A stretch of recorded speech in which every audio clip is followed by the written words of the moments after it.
오늘 본문은 요한이 환상으로 본 7머리와 10뿔을 가진 짐승에 대한 내용입니다. 본문은 상징과 비유로 가득 차 있어 해석하기가 난해한 말씀이라고 합니다. 요한은 앞서 괴물과 매춘부의 상징 그림을 독자들에게 제시했습니다. 이제 그는 독자들에게 그 모든 것의 의미를 말해 주려고 하고 있습니다. 17장 9에서 11절입니다. 뒤에 있는 뜻이 여기 있으니 그 7머리는 여자가 앉은 7산이요 또 7왕이라. 5은 망하였고 하나는 있고 다른 하나는 아직 이르지 아니하였으나 이르면 반드시 잠시 동안 머무리라. 전에 있었다가 지금은 없어진 짐승은 8째 왕이니 7 중에 속한 자라. 그가 멸망으로 들어가리라. 요한의 첫 번째 단서는 분명합니다. 로마에는 정말 7산이 있다고 합니다. 그러므로 로마에 대해 조금이라도 알고 있는 고대 세계의 모든 사람들이 이 사실을 알았을 것입니다. 하지만 7왕이 있는데 그중 5은 왔다가 이미 사라졌고 하나는 아직 거기에 있고 또 하나는 곧 도착하겠지만 잠시만 머문다는 것입니다.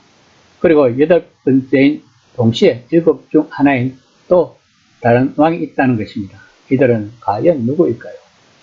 로마 황제 명단을 아우구스투스부터 시작하는 그 뒤에 티베리우스, 가이우스, 클라우디우스와 네로를 더해 5을 만들 수 있다고 합니다.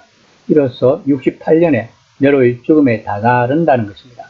그리고 제국 주변의 많은 사람들은 네로가 정말 죽지 않았거나 혹은 그가 죽었지만 다시 생명을 얻어 왕위를 탈환하기 위해 아마 파르티아에서부터 군대를 이끌고 와서 로마를 공격할 거라고 믿었다고 합니다. 네로 다음에는 69년까지 그리 오래 살지 못했던 갈바, 그 뒤에는 왕위를 찬탈했지만 역시 오래 지키지 못했던 오토가 등장했습니다.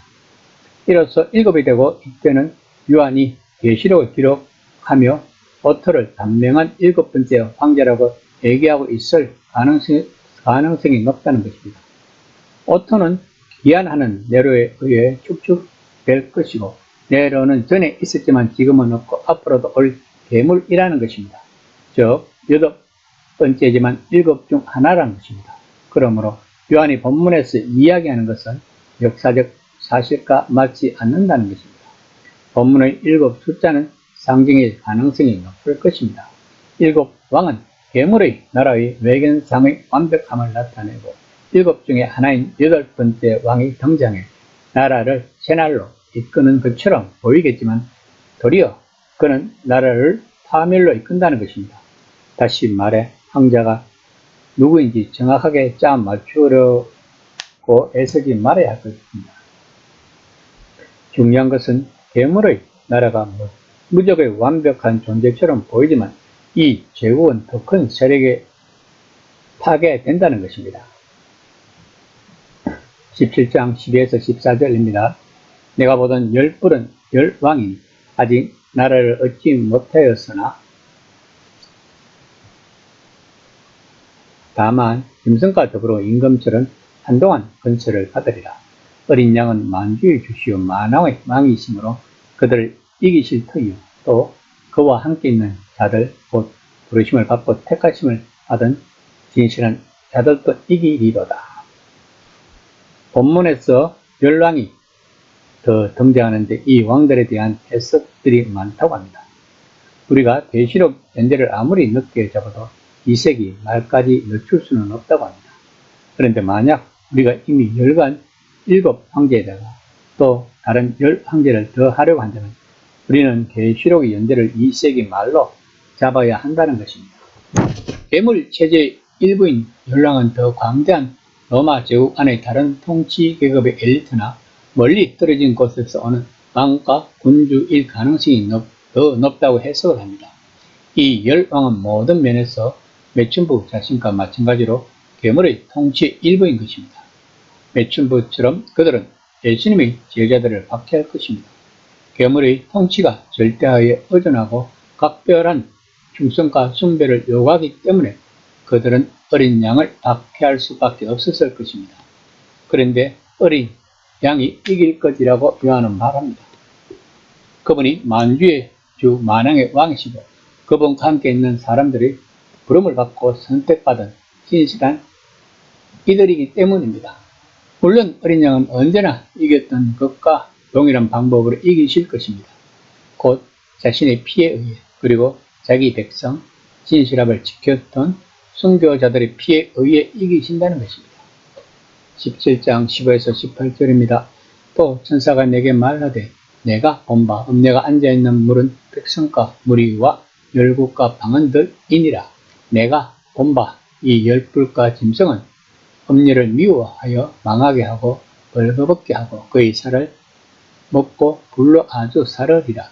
이는 하나님이 자기 뜻대로 한 마음을 그들에게 주사 한 뜻을 이루게 하시고 또 내가 본 그 여자는 땅의 왕들을 다스리는 큰 성이라 하더라.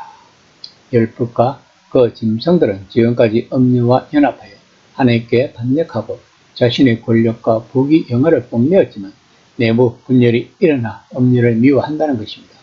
그들은 그녀를 망하게 하고 입고 있던 사치스러우면서 갓빛은 자주색과 붉은색의 옷들은 벗겨지고 지장했던 보석들은 탈취당한다는 것입니다. 악의 세력들은 서로 미워하고 질투하고 반역하다가 결국에는 죽고 죽이는 비참한 처를 맞게 된다는 것입니다.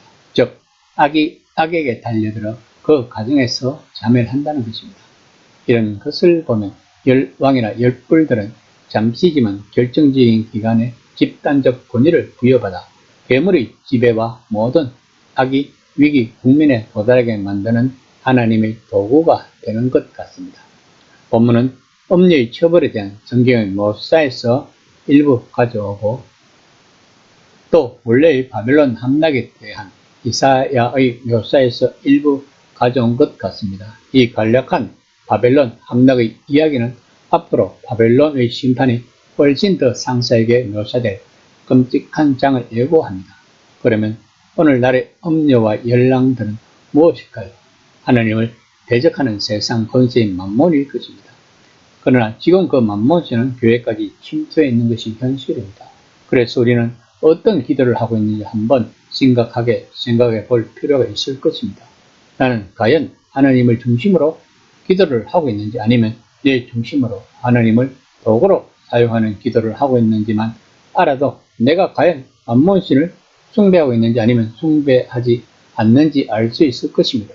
이 시간 나는 과연 누구를 숭배하고 있는지 한번 생각해 보는 시간이 되었으면 합니다.